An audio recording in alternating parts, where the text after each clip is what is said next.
अगला अध्याय। आकाशवाणी द्वारा दक्ष की भत्सरना, उनके विनाश की सूचना तथा समस्त देवताओं को यज्ञ मंडप से निकल जाने की प्रेरणा। ब्रह्मा जी कहते हैं, मुनीश्वर, इसी बीच में वहां दक्ष और देवताओं के आदि सुनते हुए आकाशवाणी ने यथार्थ बात कही। रे दुराचारी दक्ष, ओ दंभचार परायण महामूढ़, तूने यह कैसा अनर्थकारी कर्म कर डाला है। ओ मूर्ख, शिव भक्त राज दधीच के कथन को भी तूने प्रामाणिक नहीं माना, जो तेरे लिए सब प्रकार से आनंददायक और मंगलकारी था। वे ब्राह्मण देवता तुझे 200 साप देकर तेरी यज्ञशाला से निकल गए, तो भी तुझ मूढ़ ने अपने मन में कुछ नहीं समझा। उसके बाद तेरे घर में मंगलमयी सती देवी स्वतः पधारी, जो तेरी अपनी ही पुत्री थी, किंतु तूने उनका भी परम आदर नहीं किया। ऐसा क्यों हुआ? ज्ञान दुर्बल दक्ष, तूने सती और महादेव जी की पूजा नहीं की। यह क्या किया? मैं ब्रह्मा जी का बेटा हूँ ऐसा समझकर तू व्यर्थ ही घमंड में भरा रहता है, इसीलिए तुझ पर मोह छा गया है। वे सती देवी ही सत्पुरुषों की आराध्य देवी हैं, अथवा सदा आराधना करने की योग्य हैं। वे समस्त पुण्यों को फल देने वाली, तीनों लोकों की माता, कल्याण स्वरूपा और भगवान शंकर के आधे अंग में निवास करने वाली हैं। वे सती देवी ही पूजित होने पर संपूर्ण सदा सौभाग्य प्रदान करने वाली हैं। वे ही महेश्वर की शक्ति हैं और अपने भक्तों को सब प्रकार के मंगल देती हैं। वे सती देवी ही पूजित होने पर सदा संसार का भय दूर करती हैं, मनोवांछित फल देती हैं तथा वे ही समस्त उपद्रव को नष्ट करने वाली देवी हैं। वे सती ही सदा पूजित होने पर कीर्ति और संपत्ति प्रदान करती हैं। वे ही पराशक्ति तथा भोग और मोक्ष प्रदान करने वाली परमेश्वरी हैं। वे सती ही जगत को जन्म देने वाली माता, जगत की रक्षा करने वाली अनादि शक्ति और प्रलय काल में जगत का संहार करने वाली हैं। वे जगत माता सती ही भगवान विष्णु की माता रूप से सुशोभित होने वाली तथा ब्रह्मा, इंद्र, चंद्र, अग्नि एवं सूर्य देव आदि की जननी मानी गई हैं। वे सती ही तप, धर्म और दान आदि का फल देने वाली हैं। वे ही शंभु शक्ति महादेवी हैं और दुष्टों का हनन करने वाली परात्पर शक्ति हैं। ऐसी महिमा वाली सती देवी, जिनकी सदा प्रिय धर्म पत्नी है, उन भगवान महादेव को तूने यज्ञ में भाग नहीं दिया। अरे तू कैसा मूढ़ और कुविचारी है। भगवान शिव ही सबके स्वामी तथा परात्पर परमेश्वर हैं। वे समस्त देवताओं के सम्यक सेव्य हैं और सबका कल्याण करने वाले हैं। इन्हीं के दर्शन की इच्छा से सिद्ध पुरुष तपस्या करते हैं और इन्हीं के साक्षात्कार की अभिलाषा मन में लेकर योगी लोग योग साधना में प्रवृत्त होते हैं। अंततः धन धान्य और यज्ञ भाग आदि का सबसे महान फल यही बताया गया है कि भगवान शंकर का दर्शन सुलभ हो। शिव ही जगत का धारण पोषण करने वाले हैं। वे ही समस्त विद्याओं के पति एवं सब कुछ करने में समर्थ हैं। आदि विद्या में श्रेष्ठ स्वामी और समस्त मंगलों के भी मंगल हैं। दुष्ट दक्ष, तूने उनकी शक्ति को आज सत्कार नहीं किया, इसलिए इस यज्ञ का विनाश हो जाएगा। पूजनीय व्यक्तियों की पूजा न होने से अमंगल होता ही है। तूने परम पूज्य शिव स्वरूपा सती का पूजन नहीं किया। शेषनाग अपने सहस्र मस्तकों से प्रतिदिन प्रसन्नता पूर्वक जिनके चरणों की रज धारण करते हैं, उन्हें भगवान शिव की शक्ति सती देवी थी, जिनके चरण कमलों का निरंतर ध्यान और सादर पूजन कर कर ब्रह्मा जी ब्रह्मत्व को प्राप्त हुए। उन्हें भगवान शिव की प्रिय पत्नी सती देवी थी, जिनके चरण कमलों का निरंतर ध्यान और सादर पूजन करके इंद्र आदि लोकपाल अपने उत्तम पद को प्राप्त हुए। वे भगवान शिव संपूर्ण जगत के पिता हैं और शक्ति स्वरूपी सती देवी जगत की माता कही गई हैं। मूढ़ दक्ष, तूने उन माता पिता का सत्कार नहीं किया, फिर तेरा कल्याण कैसे होगा? तुझ पर दुर्भाग्य का आक्रमण हो गया और विपत्तियां टूट पड़ी, क्योंकि तूने उन भवानी सती और भगवान शंकर की भक्ति भावना से आराधना नहीं की। कल्याणकारी शंभु का पूजन न करके भी मैं कल्याण का भागी हो सकता हूँ, यह तेरा कैसा गर्व है। वह दुर्वार गर्व आज नष्ट हो जाएगा। इन देवी देवताओं में कौन ऐसा है जो परमेश्वर शिव से विमुख होकर तेरी सहायता करेगा। मुझे तो कोई ऐसा देवता दिखाई नहीं देता। यदि देवता इस समय तेरी सहायता करेंगे तो जलती आग से खेलने वाले पतंगों के समान नष्ट हो जाएंगे। आज तेरा मुंह जल जाए, तेरे यज्ञ का नाश हो जाए और जितने तेरे सहायक हैं वे भी आज शीघ्र ही जल मरे। ऐसी दुरात्मा दक्ष की जो सहायता करने वाले हैं, उन समस्त देवताओं के लिए आज शपथ है, वे तेरे अमंगल के लिए तेरी सहायता विरत हो जाए। समस्त देवता आज इस यज्ञ मंडप से निकलकर अपने अपने स्थान को चले जाएं, अन्यथा सब लोगों का सब प्रकार से नाश हो जाएगा। अन्य सब मुनि और नाग आदि भी इस यज्ञ से निकल जाएं, अन्यथा आज सब लोगों का सर्वथा नाश हो जाएगा। श्री हरे ओ विधाता, आप लोग भी इस यज्ञ मंडप से शीघ्र ही निकल जाइए। ब्रह्मा जी कहते हैं, नारद, संपूर्ण यज्ञशाला में बैठे हुए लोगों से ऐसा कहकर सबका कल्याण करने वाली यह आकाशवाणी मौन हो गई। अगला अध्याय। गणों के मुख से और नारद से भी सती के दग्ध हो जाने की बात सुनकर दक्ष पर कुपित हुए शिव की अपनी जटा से वीरभद्र और महाकाली को प्रकट करके उन्हें यज्ञ विध्वंस करने और विरोधियों को जला डालने की आज्ञा देना। ब्रह्मा जी कहते हैं, नारद, वह आकाशवाणी सुनकर सब देवता आदि भयभीत और विस्मित हो गए। उनके मुख से कोई बात नहीं निकली। वे इस तरह खड़े या बैठे रह गए मानो उन पर विशेष मोह छा गया हो। भृगु के मंत्र बल से भाग जाने के कारण जो वीर शिवगण नष्ट होने से बच गए थे, वे भगवान शिव की शरण में गए। उन सब ने अमित तेजस्वी भगवान रुद्र को भली भांति सादर प्रणाम करके वहां यज्ञ में जो कुछ हुआ वह सारी घटना उन्हें कह सुनाई। गण बोले, महेश्वर, दक्ष बड़ा दुरात्मा और घमंडी है। उसने वहां जाने पर सती देवी का अपमान किया और देवताओं ने भी उनका आदर नहीं किया। अत्यंत गर्व से भरे हुए उस दुष्ट दक्ष ने आपके लिए यज्ञ में भाग नहीं दिया, दूसरे देवताओं के लिए दिया और आपके विषय में उच्च स्वर से दुर्वचन कहे। प्रभु, यज्ञ में आपका भाग ना देखकर सती देवी कुपित हो उठी और पिता की बारंबार निंदा करके उन्होंने तत्काल अपने शरीर को योगाग्नि द्वारा जलाकर भस्म कर दिया। यह देख 10,000 से अधिक पार्षद लज्जावश शास्त्रों द्वारा अपने ही अंगों को काट काट कर वहां मर गए। शेष हम लोग दक्ष पर कुपित हो उठे और सबको भय पहुंचाते हुए वेग पूर्वक उस यज्ञ का विध्वंस करने को उद्यत हो गए, परंतु विरोधी भृगु ने अपने प्रभाव से हमें तिरस्कार कर दिया। हम उनका मंत्र बल का सामना न कर सके। प्रभु, वे ही हम लोग आज आपकी शरण में आए हैं। दयालु, वहां प्राप्त हुए भय से हमें आप बचाइए, निर्भय कीजिए। महाप्रभु, उस यज्ञ में दक्ष आदि सभी दुष्टों ने घमंड में आकर आपका विशेष रूप से अपमान किया है। कल्याणकारी शिव, इस प्रकार हमने अपना सती देवी का और मूढ़ बुद्धि वाले दक्ष आदि का सारा वृतांत कह सुनाया। अब आपकी जैसी इच्छा हो वैसा करें। ब्रह्मा जी कहते हैं, नारद, अपने पार्षदों की यह बात सुनकर भगवान शिव ने वहां की सारी घटना जानने के लिए शीघ्र ही तुम्हारा स्मरण किया। देवर्षि, तुम दिव्य दृष्टि से संपन्न हो, अतः भगवान के स्मरण करने पर तुम तुरंत वहां जा पहुंचे और शंकर जी को भक्ति पूर्वक प्रणाम करके खड़े हो गए। स्वामी शिव ने तुम्हारी प्रशंसा करके तुमसे दक्ष यज्ञ में गई सती का समाचार तथा दूसरी घटनाओं को पूछा। तात, शंभु के पूछने पर शिव में मन लगाए हुए तुमने शीघ्र ही सारा वृतांत सुनाया जो दक्ष यज्ञ में घटित हुआ था।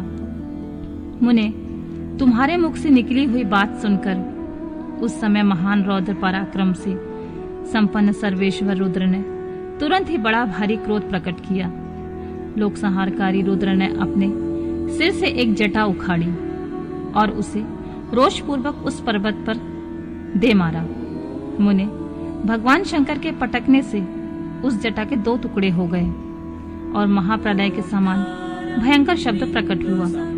देवर्षि, उस जटा के पूर्व भाग से महाभयंकर महाबली वीरभद्र प्रकट हुए, जो समस्त शिवगणों के अगुआ हुए। वे भूमंडल को सब ओर से व्याप्त करके उससे भी 10 अंगुल अधिक होकर खड़े हुए। वे देखने में प्रलय अग्नि के समान जान पड़ते थे। उनका शरीर बहुत ऊंचा था। वे 1000 भुजाओं से युक्त थे। उन सर्वसमर्थ महारुद्र क्रोध पूर्वक प्रकट हुए निश्वास से 100 प्रकार के जौ तथा 13 प्रकार के सन्निपात रूप पैदा हो गए।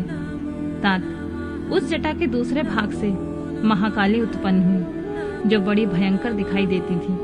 वे करोड़ों भूतों से घिरी हुई। जो ज्वर पैदा हुए वे सब के सब शरीरधारी, क्रूर और समस्त लोगों के लिए भयंकर थे। वे अपने तेज से प्रज्वलित हो सब और दाह उत्पन्न करते हुए प्रतीत होते थे। वीरभद्र बातचीत करने में बड़े कुशल थे। उन्होंने दोनों हाथ जोड़कर परमेश्वर शिव को प्रणाम करके कहा, महारुद्र, सोम, सूर्य और अग्नि को 3 नेत्रों के रूप में धारण करने वाले प्रभु, शीघ्र आज्ञा दीजिए। मुझे इस समय कौन सा कार्य करना होगा? ईशान, मुझे आधे ही क्षण में सारे समुद्र को सुखा देना है या इतने ही समय में संपूर्ण पर्वतों को पीस डालना है? हर मैं एक ही क्षण में ब्रह्मांड को भस्म कर डालूं या समस्त देवताओं और मुनीश्वरों को जलाकर राख कर दूं? शंकर, ईशान, क्या मैं समस्त लोगों को उलट पुलट कर दूं या संपूर्ण प्राणियों का विनाश कर डालूं? महेश्वर, आपकी कृपा से कहीं कोई भी ऐसा कार्य नहीं है जिसे मैं ना कर सकूं। पराक्रम के द्वारा मेरी समानता करने वाला वीर न कभी पहले हुआ था न आगे होगा। शंकर, आप किसी तिनके को भेज दें तो वह भी बिना किसी यत्न के क्षण भर में बड़े से बड़ा कार्य सिद्ध कर सकता है, इसमें कोई संशय नहीं है शंभु। यद्यपि आपकी लीला मात्र से सारा कार्य सिद्ध हो जाता है, तथापि जो मुझे भेजा जा रहा है यह मुझ पर आपका अनुग्रह ही है शंभु। मुझ में भी जो ऐसी शक्ति है वह आपकी कृपा से ही प्राप्त हुई है शंकर। आपकी कृपा के बिना किसी से कोई शक्ति नहीं हो सकती। वास्तव में आपकी आज्ञा के बिना कोई तिनके आदि को भी हिलाने में समर्थ नहीं है, यह निसंदेह कहा जा सकता है। महादेव, मैं आपके चरणों में बारंबार प्रणाम करता हूँ। हर आप अपने अभिष्ट कार्य की सिद्धि के लिए आज मुझे शीघ्र ही भेजिए। शंभु, मेरे दाहिने अंग बारंबार फड़क रहे हैं, इससे सूचित होता है कि मेरी विजय अवश्य होगी। अतः प्रभु, मुझे भेजिए शंकर। आज मुझे कोई अभूतपूर्व एवं विशेष हर्ष तथा उत्साह का अनुभव हो रहा है और मेरा चित्त आपके चरण कमलों में लगा हुआ है। अतः पग पग पर मेरे लिए शुभ परिणाम का विस्तार होगा शंभु। आप शुभ के आधार हैं। जिसमें आपकी सुदृढ़ भक्ति है उसी को सदा विजय प्राप्त होती है, उसी का दिनों दिन शुभ होता है। ब्रह्मा जी कहते हैं, नारद, उसकी यह बात सुनकर सर्वमंगलकार के पति भगवान शिव बहुत संतुष्ट हुए और वीरभद्र तुम्हारी जय हो ऐसा आशीर्वाद देकर बोले। महेश्वर ने कहा, मेरे पार्षदों में श्रेष्ठ वीरभद्र ब्रह्मा जी का पुत्र दक्ष बड़ा दुष्ट है। उस मूर्ख को बड़ा घमंड हो गया है। अतः इन दिनों वह विशेष रूप से मेरा विरोध करने में लगा हुआ है। दक्ष इस समय एक यज्ञ करने के लिए उद्यत है। तुम याग परिवार सहित उस यज्ञ को भस्म करके फिर शीघ्र मेरे स्थान पर लौट आओ। यदि देवता, गंधर्व, यक्ष अथवा कोई अन्य तुम्हारा सामना करने के लिए उद्यत हो तो उन्हें भी आज तुम शीघ्र ही सहसा भस्म कर डालो। दधीची की दिलाई हुई मेरी शपथ का उल्लंघन करके जो देवता आदि वहां ठहरे हुए हैं तुम उन्हें निश्चय ही प्रयत्न पूर्वक जलाकर भस्म कर देना। जो मेरी शपथ का उल्लंघन करके गर्भयुक्त वहां ठहरे हुए हैं वे सब के सब मेरे द्रोही हैं। अतः उन्हें अग्निमयी माया से जला डालो। दक्ष की यज्ञशाला में जो अपनी पत्नी और सारभूत उपकरणों के साथ बैठे हुए हैं उन सबको जलाकर भस्म कर देने के पश्चात शीघ्र तुम लौट आना।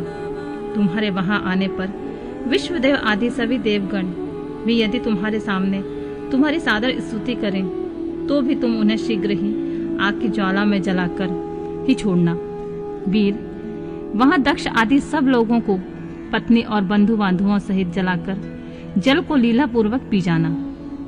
ब्रह्मा जी कहते हैं, नारद, जो वैदिक मर्यादा के पालक, काल के शत्रु तथा सबके ईश्वर हैं, वे भगवान रुद्र रोष से लाल आंखें किए महावीर वीरभद्र से ऐसा कहकर चुप हो गए। अगला अध्याय। प्रथम गणों सहित वीरभद्र तथा महाकाली का दक्ष यज्ञ विध्वंस के लिए प्रस्थान। दक्ष तथा देवताओं को अपशकुन एवं उत्पात सूचक लक्षणों का दर्शन और भय होना।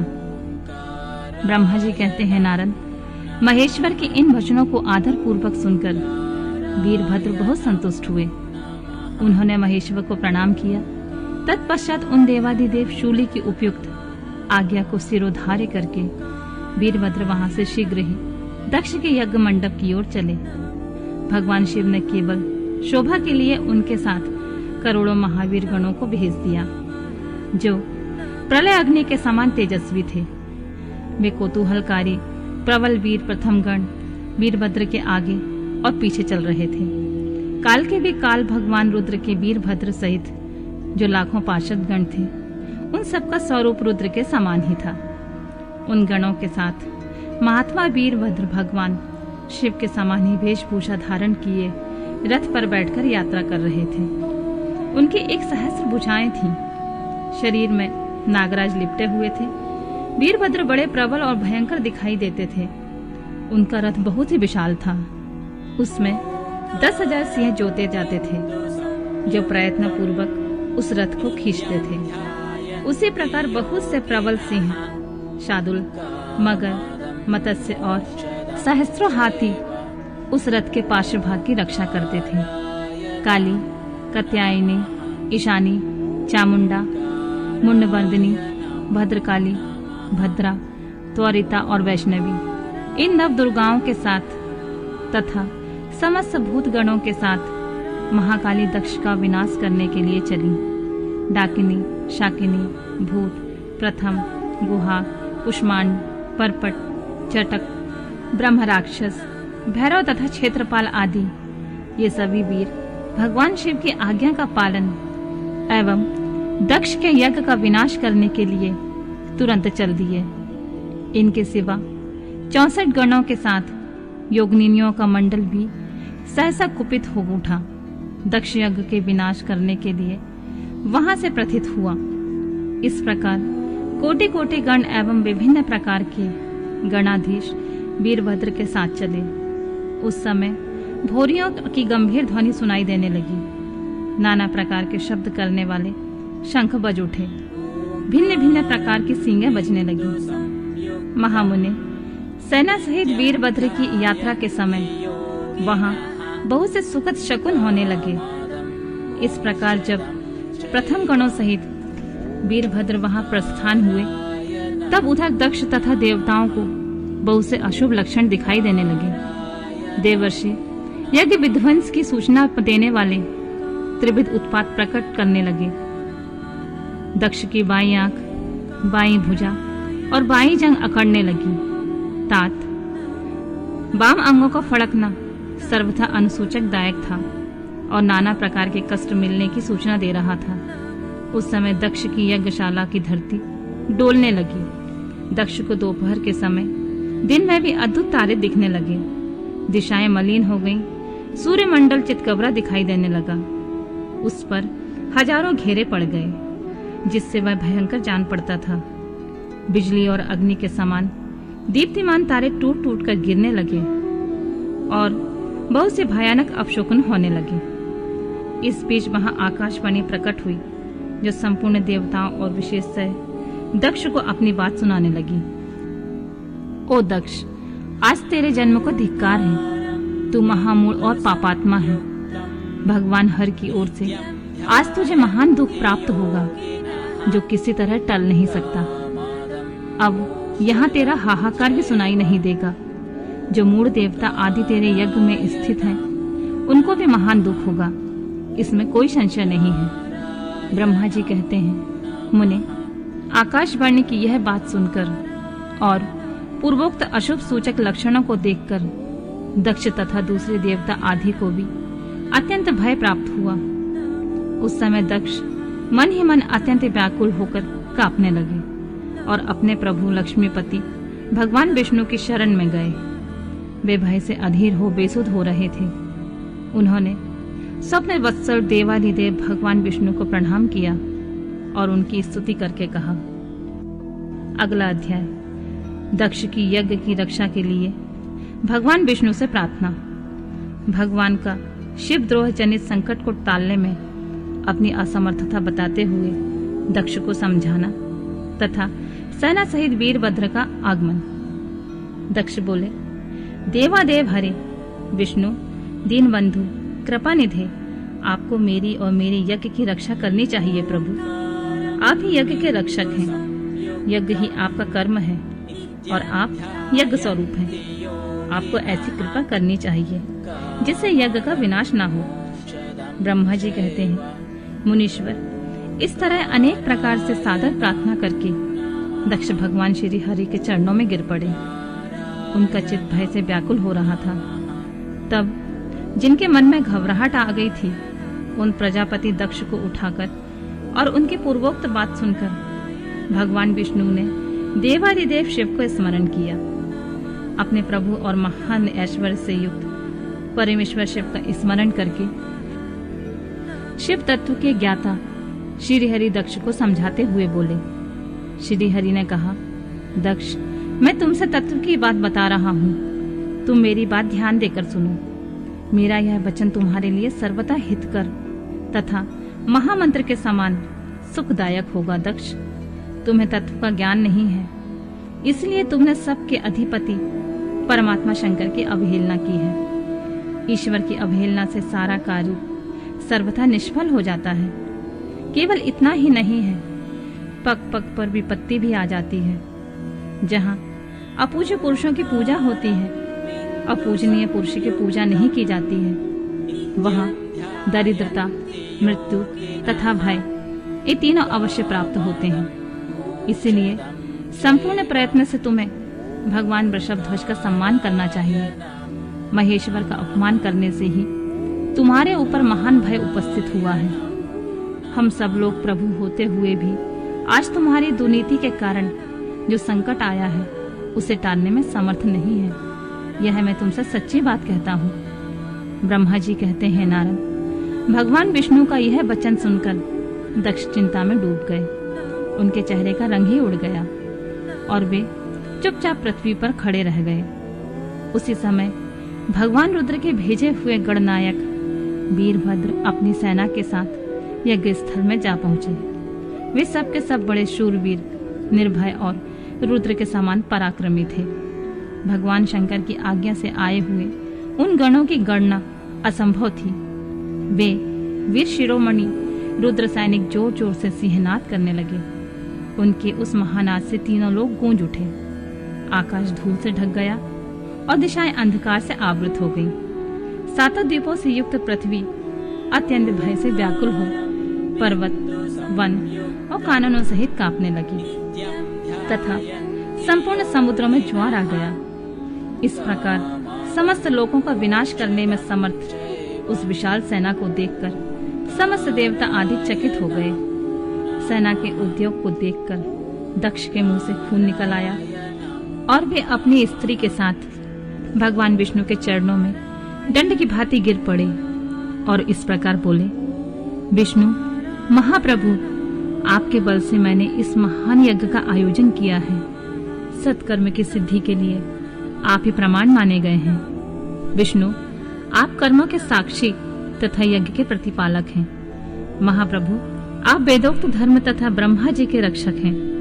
अतः प्रभु, आपको मेरे इस यज्ञ की रक्षा करनी चाहिए, क्योंकि आप सबके प्रभु हैं। ब्रह्मा जी कहते हैं, दक्ष की अत्यंत दीनता पूर्वक बात सुनकर भगवान विष्णु उस समय शिव तत्व से विमुख हुए दक्ष को समझाने लगे और इस प्रकार बोले।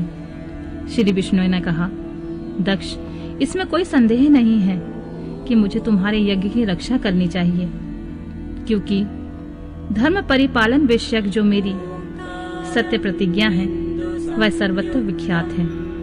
परंतु दक्ष, मैं जो कहता हूँ उसे तुम सुनो। इस समय तुम अपनी क्रूरतापूर्ण बुद्धि को त्याग दो। देवताओं के क्षेत्र नैमिषारण्य में जो अद्भुत घटना घटित हुई थी, उसका तुम्हें स्मरण नहीं हो रहा है?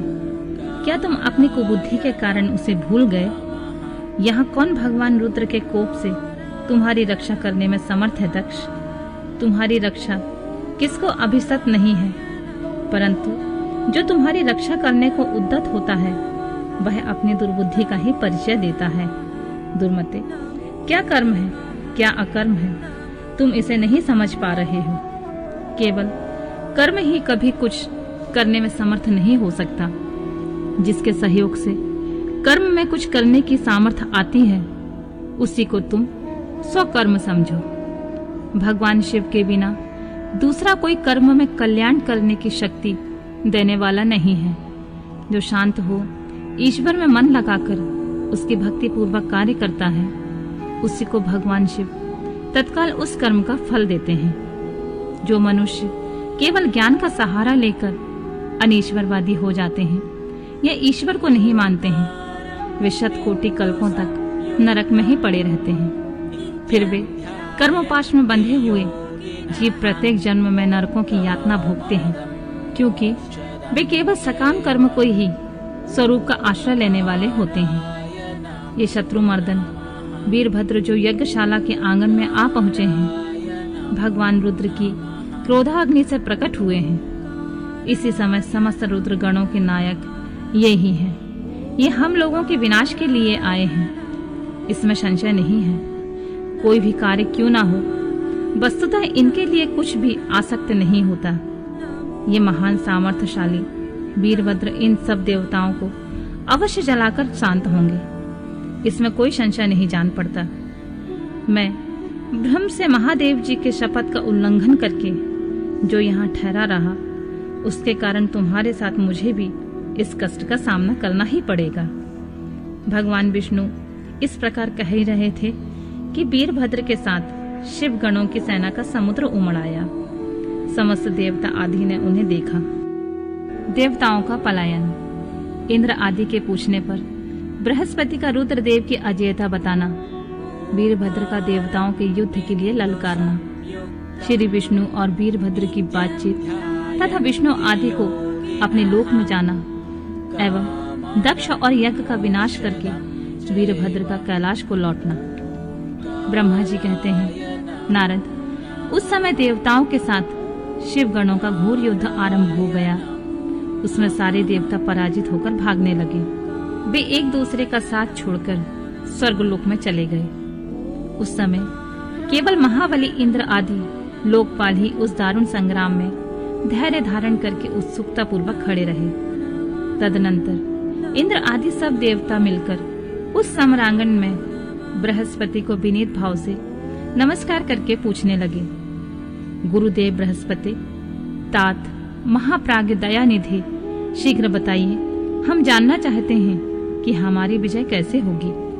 उनकी यह बात सुनकर बृहस्पति ने प्रयत्न पूर्वक भगवान शंभु का स्मरण किया और ज्ञान दुर्बल महेंद्र से कहा, इंद्र, भगवान विष्णु ने पहले जो कुछ कहा था वह सब इस समय घटित हो गया।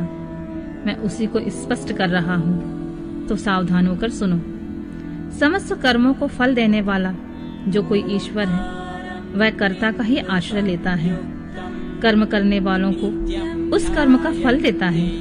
जो कर्म करता ही नहीं, उसको फल देने के लिए वह समर्थ नहीं है। अतः जो ईश्वर को जानकर उसका आश्रय लेकर सत्कर्म करता है, उसी को उस कर्म का फल मिलता है, ईश्वर द्रोही को नहीं। न मंत्र, न औषधियां, न समस्त अभिचारिकी कर्म, न लौकिक पुरुष, न कर्म, न वेद, न पूर्व, न उत्तर मीमांसा तथा न नाना वेदों से युक्त अन्य शास्त्र ही ईश्वर को जानने में समर्थ होते हैं। ऐसा प्राचीन विद्वानों का कथन है। अनंत शरण भक्तों को छोड़कर दूसरे लोग संपूर्ण वेदों का 10,000 बार स्वाध्याय करके महेश्वर को भली भांति नहीं जान सकते। यह महाश्रुति का कथन है। अवश्य भगवान शिव के अनुग्रह से ही सर्वथा शांत, निर्विकार, एवं उत्तम दृष्टि से सदाशिव के तत्व का साक्षात्कार हो सकता है। सुरेश्वर, क्या कर्तव्य है और क्या अकर्तव्य, इसका विवेचन करना अभीष्ट होने पर मैं जो इसमें सिद्धि का उत्तम अंश है उसी का प्रतिपादन करूंगा। तुम अपने हित के लिए उसे ध्यान देकर सुनो। इंद्र, तुम लोकपालों के साथ आज नादान बनकर दक्ष यज्ञ में आ गए। बताओ तो यहाँ क्या पराक्रम करोगे? भगवान रुद्र जिनके सहायक हैं, ऐसे ये परम क्रोधी रुद्रगण इस यज्ञ में विघ्न डालने के लिए आए हैं और अपना काम पूरा करेंगे, इसमें कोई संशय नहीं है। मैं सत्य सत्य कहता हूँ कि इस यज्ञ के विघ्न का निवारण करने के लिए वस्तुतः तुम में से किसी के पास कोई सर्वथा कोई उपाय नहीं है। बृहस्पति की यह बात सुनकर वे इंद्र सहित समस्त लोकपाल बड़ी चिंता में पड़ गए। तब महावीर रुद्रगणों से घिरे हुए वीरभद्र ने मन ही मन भगवान शंकर का स्मरण करके इंद्र आदि लोकपालों को डांटा और इसके पश्चात रुद्रगणों के नायक वीरभद्र ने रोष से भरकर तुरंत ही संपूर्ण देवताओं को तीखे बाणों से घायल कर दिया। उन बाणों की चोट खाकर इंद्र आदि समस्त सुरेश्वर भागते हुए 10 दिशाओं में चले गए। जब लोकपाल चले गए और देवता भाग खड़े हुए, तब वीरभद्र अपने गणों के साथ यज्ञशाला के समीप गए। उस समय वहां विद्यमान समस्त ऋषि अत्यंत भयभीत हो परमेश्वर श्री हरि से रक्षा की प्रार्थना करने के लिए सहसा नतमस्तक होकर शीघ्र बोले, देवादिदेव रामानाथ, सर्वेश्वर महाप्रभु, आप दक्ष के यज्ञ की रक्षा कीजिए। आप ही यज्ञ हैं, इसमें संशय नहीं है। यज्ञ आपका कर्म रूप और अंग है। आप यज्ञ के रक्षक हैं, अतः दक्ष यज्ञ की रक्षा कीजिए। आपके सिवा दूसरा कोई इसका रक्षक नहीं है। ब्रह्मा जी कहते हैं, नारद, ऋषियों का यह वचन सुनकर मेरे सहित भगवान विष्णु वीरभद्र के साथ युद्ध करने की इच्छा से चले। श्री हरि को युद्ध के लिए उद्यत देख शत्रुमर्दन वीरभद्र, जो वीर प्रथम गणों से घिरे हुए थे, कड़े शब्दों में भगवान विष्णु को डांटने लगे। ब्रह्मा जी कहते हैं, नारद, वीरभद्र की यह बात सुनकर बुद्धिमान देवेश्वर विष्णु वहां प्रसन्नता पूर्वक हंसते हुए बोले, वीरभद्र, आज तुम्हारे सामने मैं जो कुछ कहता हूँ उसे सुनो।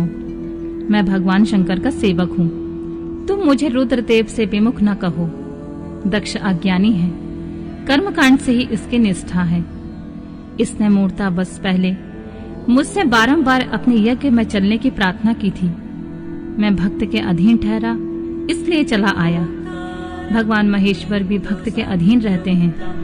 तात, दक्ष मेरा भक्त है, इसलिए मुझे यहाँ आना पड़ा है। रुद्र के क्रोध से उत्पन्न हुए वीर, तुम रुद्र तेज स्वरूप हो, उत्तम प्रताप के आश्रय हो। मेरी प्रतिज्ञा सुनो। मैं तुम्हें आगे बढ़ने से रोकता हूँ और तुम मुझे रोको। परिणाम वही होगा जो होने वाला होगा। मैं पराक्रम करूंगा। ब्रह्मा जी कहते हैं, नारद, भगवान विष्णु के ऐसा कहने पर महाभाऊ वीरभद्र हंसकर बोला, आप मेरे प्रभु के प्रिय भक्त हैं। यह जानकर मुझे बड़ी प्रसन्नता हुई है।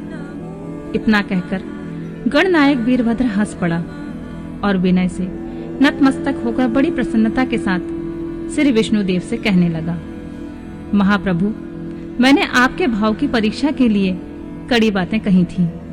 अब इस समय यथार्थ बात कहता हूँ, तो सावधान होकर सुनो। हरे, जैसे शिव हैं वैसे आप हैं, जैसे आप हैं वैसे शिव हैं, ऐसा वेद कहते हैं। और वेदों का यह कथन शिव की आज्ञा के अनुसार ही है। रामानाथ, भगवान शिव की आज्ञा से हम सब लोग उनके सेवक ही हैं। तथापि जो मैंने बात कही है, इस बात विवाद के अवसर के अनुरूप ही है।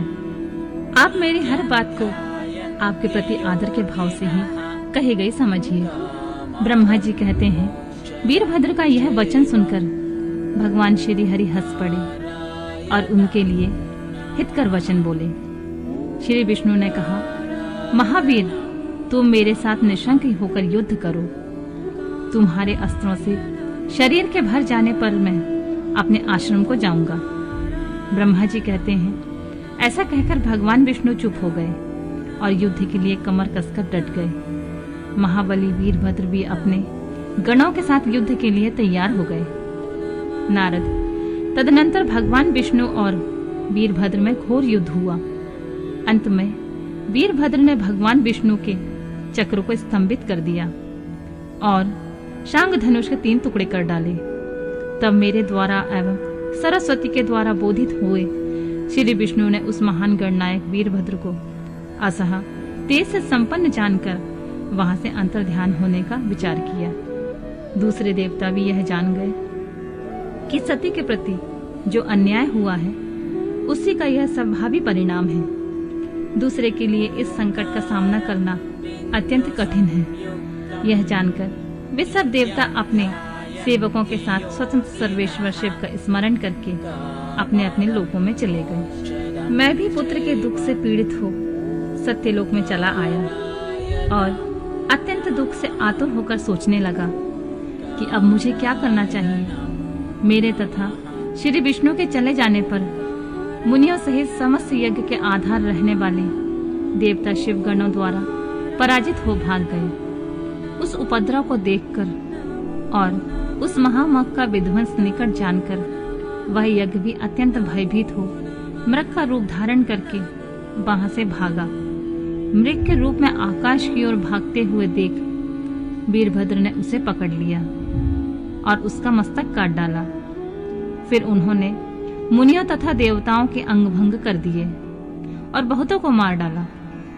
प्रतापी मणिभद्र ने भृगु को उठाकर पटक दिया और उनकी छाती को पैर से दबाकर तत्काल उनकी दाढ़ी मूछ नोच ली। चंड ने बड़े वेग से पूषा के दांत उखाड़ लिए, क्योंकि पूर्व काल में जिस समय महादेव जी को दक्ष के द्वारा गालियां दी जा रही थीं, उसी समय वे दांत दिखा दिखाकर हंसे थे। नंदी ने भृग को रोष पूर्वक पृथ्वी पर दे मारा और उनकी दोनों आंखें निकाल ली, क्योंकि जब दक्ष शिव जी को शाप दे रहे थे उस समय वे आंखों के संकेत से अपना अनुमोदन सूचित कर रहे थे। वहां रुद्र गणनायकों ने स्वधा, स्वाहा और दक्षिणा देवियों की बड़ी विडंबना की। वहां जो मंत्र तंत्र तथा दूसरे लोग थे उनका भी बहुत तिरस्कार किया। ब्रह्मापुत्र दक्ष भय के मारे अंतर्वेदी के भीतर छिप गए। वीरभद्र उनका पता लगाकर उन्हें बलपूर्वक पकड़ लाए। फिर उनके दोनों गाल पकड़कर उन्होंने उनके मस्तक पर तलवार से आघात किया, परंतु योग के प्रभाव से दक्ष का सिर अभेद हो गया था, इसलिए कट नहीं सका। जब वीरभद्र को ज्ञात हुआ कि संपूर्ण अस्त्र शस्त्रों से इनके मस्तक का भेदन नहीं हो सकता है, तब उन्होंने दक्ष की छाती पर पैर रखकर दबाया और दोनों हाथों से गर्दन मरोड़ तोड़ डाली। फिर शिवद्रोही दुष्ट दक्ष के उस सिर को गणनायक वीरभद्र ने अग्निकुंड में डाल दी।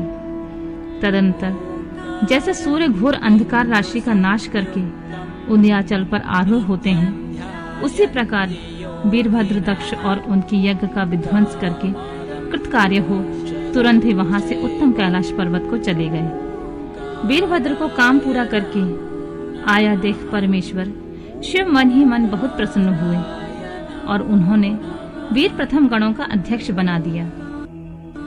अगला अध्याय श्री विष्णु की पराजय में दधीच मुनि के शाप को कारण बताते हुए दधीच एवं शुभ के विवाद का इतिहास। मृत्युंजय मंत्र के अनुष्ठान से दधीच की अवध्यता तथा श्री हरि का शुभ को दधीच की पराजय के लिए यत्न करने का आश्वासन। सूत जी कहते हैं, महर्षियों, अमित बुद्धिमान ब्रह्मा जी की कही हुई यह कथा सुनकर द्विश्रेष्ठ नारद विस्मय में पड़ गए।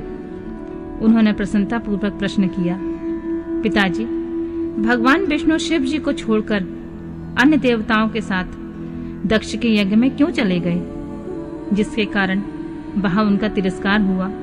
क्या वे प्रलयकारी पराक्रम वाले भगवान शंकर को नहीं जानते थे?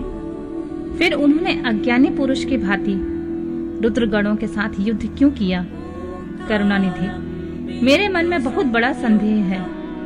आप कृपा करके मेरे इस संशय को नष्ट कीजिए और प्रभु मेरे मन में उत्साह पैदा करने वाले शिव चरित्र को कहिए।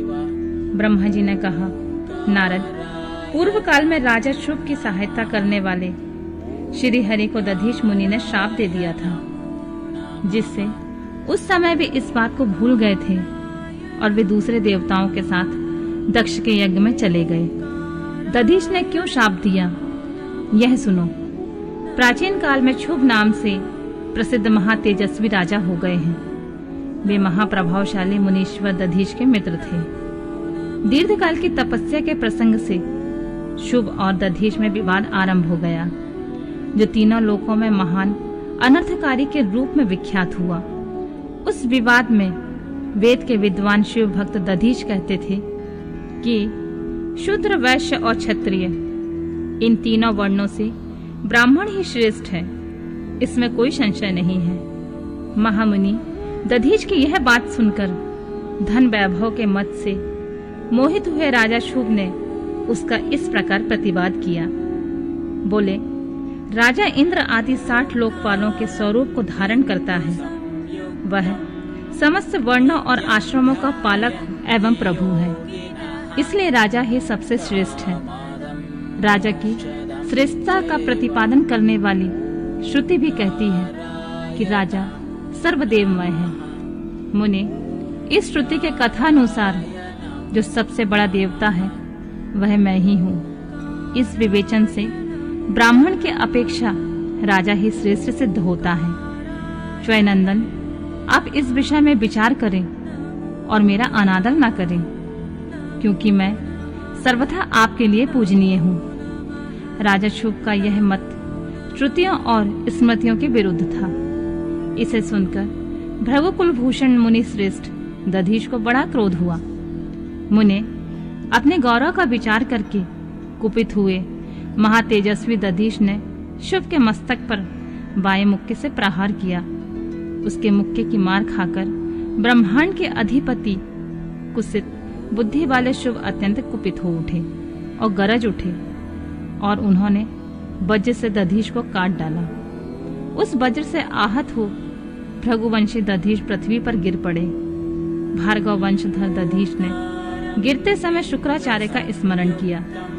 योगी शुक्राचार्य ने आकर दधीच के शरीर को, जिसे शुभ ने काट डाला था, तुरंत जोड़ दिया। दधीच के अंगों को पूर्ववत जोड़कर शिव भक्त शिरोमणि तथा मृत्युंजय विद्या के प्रवर्तक शुक्राचार्य ने उनसे कहा, तात दधीच, मैं सर्वेश्वर भगवान शिव का पूजन करके तुम्हें श्रुति प्रतिपादित महामृत्युंजय नाम से श्रेष्ठ मंत्र का उपदेश देता हूँ। त्रयंबकम यजामहे, हम भगवान त्रयंबक का यजन करते हैं। त्रयंबक का अर्थ है तीनों लोकों के पिता प्रभावशाली शिव।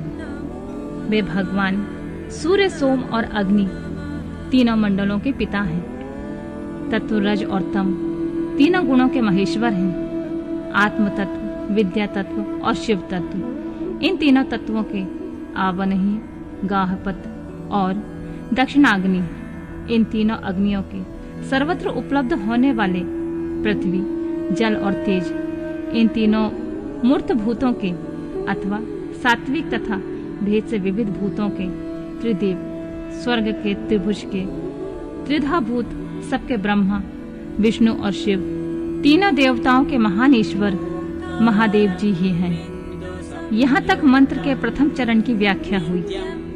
मंत्र का द्वितीय चरण है सुगंधिम पुष्टि वर्धनम।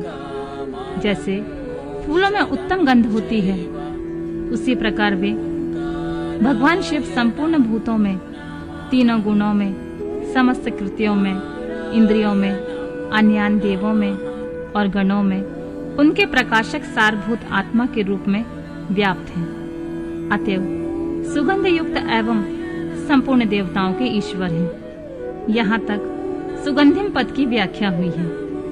अब पुष्टिवर्धनम की व्याख्या करते हैं। उत्तम व्रत का पालन करने वाले द्विश्रेष्ठ महामुनि नारद, उन अंतर्यामी पुरुष शिव से प्रकृति का पोषण होता है। महातत्व से लेकर विशेष पर्यंत संपूर्ण विकल्पों की पुष्टि होती है तथा मुझ ब्रह्मा का, विष्णु का, मुनियों का और इंद्रियों सहित देवताओं का भी पोषण होता है, इसलिए वे ही पुष्टिवर्धनम है। अब मंत्र के तीसरे चरण और चौथे चरण की व्याख्या करते हैं। उन दोनों चरणों का स्वरूप यूं है।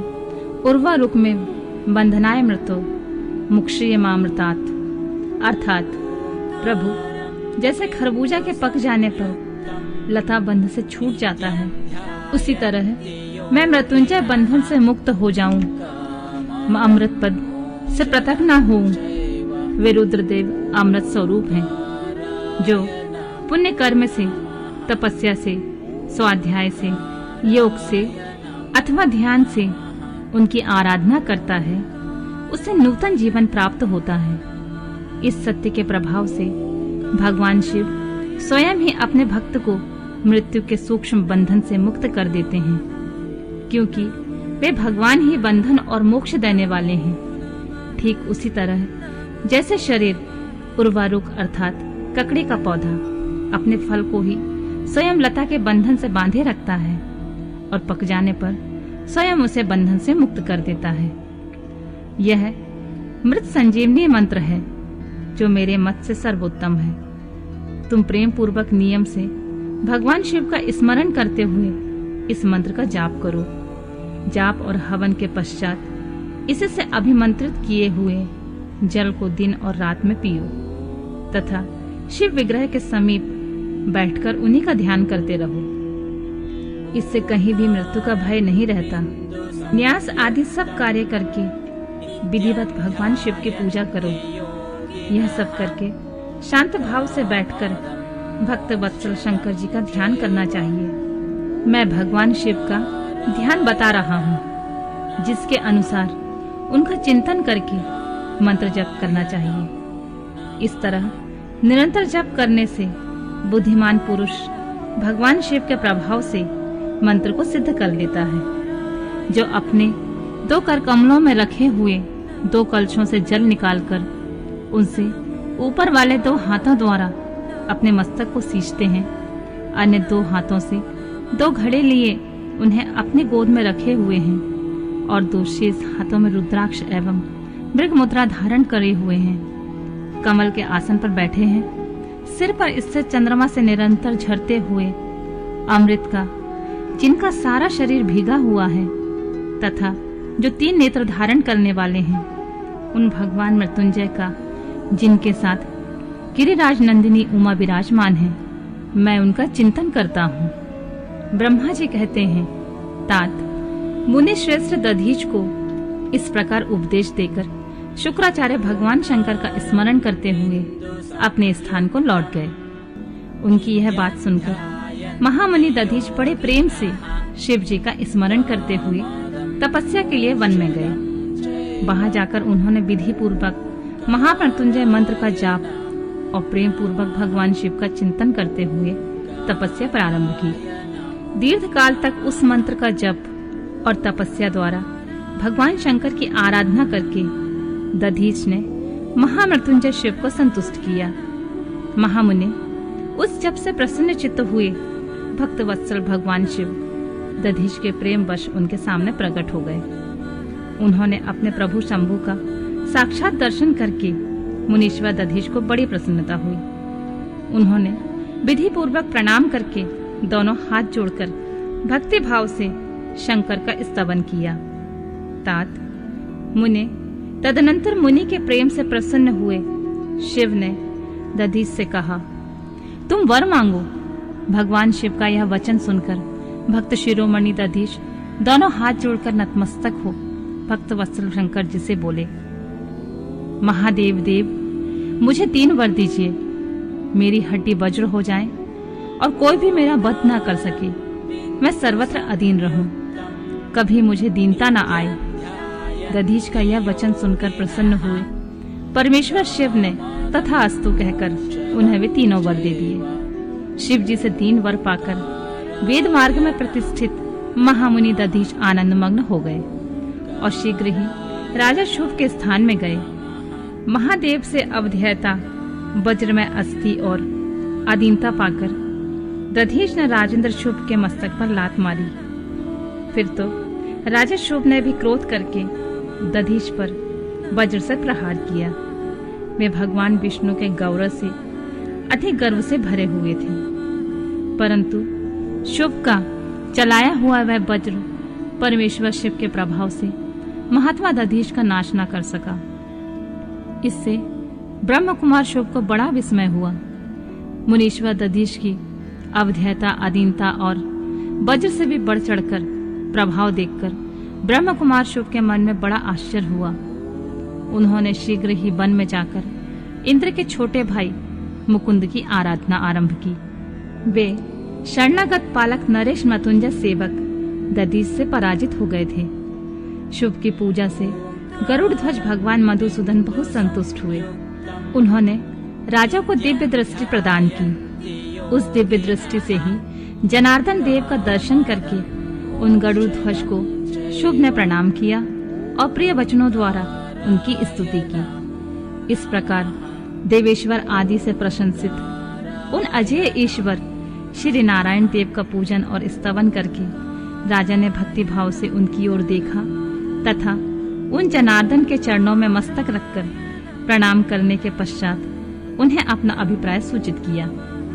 राजा बोले, भगवान दधीच नाम से एक प्रसिद्ध ब्राह्मण है जो धर्म के ज्ञाता हैं। उनके हृदय में विनय का भाव है। वे पहले मेरे मित्र थे। इन दिनों रोग शोक से रहित मृत्युंजय महादेव की आराधना करके वे उन्हीं कल्याणकारी शिव के प्रभाव से समस्त अस्त्र शस्त्रों द्वारा सदा के लिए अवध्य हो गए हैं। एक दिन उन महातपस्वी दधीच ने भरी सभा में आकर अपने बाएं पैर से मेरे मस्तक पर बड़ी बेग से अवहेलना पूर्वक प्रहार किया और गर्व से कहा, मैं किसी से नहीं डरता हूँ। हरे, वे मृत्युंजय से उत्तम वर पाकर अनुपम गर्व से भर गए हैं। ब्रह्मा जी कहते हैं, नारद, महात्मा दधीच की अवध्यता का समाचार जानकर श्री हरि ने महादेव जी के अतुलित प्रभाव को स्मरण किया। फिर वे ब्रह्मपुत्र राजा शुभ से बोले, राजेंद्र, ब्राह्मणों को कहीं थोड़ा सा भी भय नहीं है। भूपते, विशेषतः रुद्र भक्तों के लिए तो भय नाम की कोई वस्तु है ही नहीं। यदि तुम्हारी ओर से कुछ करूं तो ब्राह्मण दधीच को दुख होगा और वह मुझ जैसे देवता के लिए भी शाप का कारण बन जाएगा। राजेंद्र, दधीच के शाप से दक्ष के यज्ञ में सुरेश्वर शिव से मेरी पराजय होगी और फिर मेरा उत्थान भी होगा।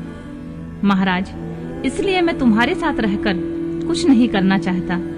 मैं अकेला ही तुम्हारे लिए दधीच को जीतने का प्रयत्न करूंगा। भगवान विष्णु का यह वचन सुनकर शिव बोले, बहुत अच्छा, ऐसा ही होगा। ऐसा कहकर वे उस कार्य के लिए मन ही मन उत्सुक हो प्रसन्नता पूर्वक वहीं ठहर गए। अगला अध्याय। श्री विष्णु और देवताओं से अपराजित दधीच का उनके लिए शाप और शुभ पर अनुग्रह। ब्रह्मा जी कहते हैं, नारद, भक्त वत्सल भगवान विष्णु राजा शुभ का हित साधन करने के लिए ब्राह्मण का रूप धारण करके दधीच के आश्रम पर गए। वहां उन जगत गुरु श्री हरि ने शिव भक्त शिरोमणि ब्रह्मर्षि दधीच को प्रणाम करके शुभ के कार्य की सिद्धि के लिए उद्यत हो उनसे यह बात कही, भगवान शिव की आराधना में तत्पर रहने वाले अविनाशी ब्रह्मर्षि दधीच, मैं तुमसे एक वर मांगता हूँ, उसे तुम मुझे दे दो। शुभ की कार्य सिद्धि चाहने वाले देवादिदेव श्री हरि के इस प्रकार याचना करने पर शैव शिरोमणि दधीच ने शीघ्र ही भगवान विष्णु से इस प्रकार कहा। बोले, ब्राह्मण, आप क्या चाहते हैं, यह मुझे ज्ञात हो गया है। आप शुभ का काम बनाने के लिए साक्षात भगवान श्री हरि का ब्राह्मण का रूप धारण करके यहाँ आए हैं। इसमें संदेह नहीं है कि आप पूरे मायावी हैं, किंतु देवेश जनार्दन, मुझे भगवान रुद्र की कृपा से भूत भविष्य और वर्तमान तीनों कालों का ज्ञान सदा ही बना रहता है। सुब्रत, मैं आपको जानता हूँ, आप पापहारी श्री हरि एवं विष्णु हैं। यह ब्राह्मण का वेश छोड़िए। दुष्ट बुद्धि वाले राजा शुभ ने आपकी आराधना की है, इसलिए आप यहाँ पधारे हैं। भगवान, हरे, आपकी भक्त वत्सलता को भी मैं जानता हूँ। यह छल छोड़िए, अपने रूप को ग्रहण कीजिए और भगवान शंकर के स्मरण में मन लगाइए। मैं भगवान शंकर की आराधना में लगा रहता हूँ। ऐसे दशा में यदि मुझसे किसी को भय हो तो उसे आप यत्न पूर्वक सत्य की शपथ के साथ कहिए। मेरा मन शिव के स्मरण में ही लगा रहता है। मैं कभी झूठ नहीं बोलता हूँ। इस संसार में किसी देवता या दैत्य से भी मुझे भय नहीं होता। श्री विष्णु बोले, उत्तम व्रत का पालन करने वाले दधीच, तुम्हारा भय सर्वथा नष्ट ही है, क्योंकि तुम शिव के आराधना में तत्पर रहते हो, इसलिए सर्वज्ञ हो। परंतु मेरे कहने से तुम एक बार अपने प्रतिद्वंदी राजा शुभ से जाकर यह कह दो कि राजेंद्र, मैं तुमसे डरता हूँ। भगवान विष्णु का यह वचन सुनकर शिरोमणि महामुनि दधीच निर्भय ही रहे और हंसकर बोले, मैं देवादिदेव पिनाकमणि भगवान शंभु के प्रसाद से कहीं कभी किसी से और किंचित मात्र भी नहीं डरता हूँ, सदा ही निर्भय रहता हूँ। इस पर श्री हरि ने मुनि को दबाने की चेष्टा की। देवताओं ने भी उनका साथ दिया, किंतु सबके सभी अस्त्र कुंठित हो गए। तदनंतर भगवान श्री विष्णु ने अगणित गणों की सृष्टि की, परंतु महर्षि ने उनको भी भस्म कर दिया।